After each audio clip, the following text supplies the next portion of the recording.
Iran ने जौहरी तनसीबात पर अमरीकी हमलों का बदला लेने का ऐलान कर दिया है। ईरानी क़यादत की जानिब से वाज़ेह पैगाम दिया गया है कि अपनी जौहरी तनसीबात पर अमरीकी हमले का जवाब ज़रूर दिया जाएगा। वज़ीर ख़ारजा अब्बास अराग़ची ने अमरीकी हमले इश्तियाल अंगेज़ करार दे दी और कहा कि इसके संगीन नताइज निकलेंगे। ईरान के पास अपनी सालमियत और अवाम को महफूज रखने के लिए तमाम ऑप्शंस खुले हैं। ईरानी वज़ीर ख़ारजा का कहना है कि अमरीका ने जौहरी तनसीबात पर हमला करके आलमी क़वानीन की शदीद खिलाफ वर्जी की है।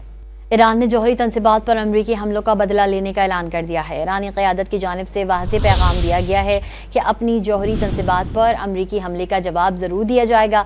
वज़ीर ख़ारजा अब्बास अराग़ची ने अमरीकी हमले इश्तियाल अंगेज़ करार दे दी और कहा कि इसके संगीन नताइज निकलेंगे। ईरान के पास अपनी सालमियत और अवाम को महफूज रखने के लिए तमाम ऑप्शंस खुले हैं।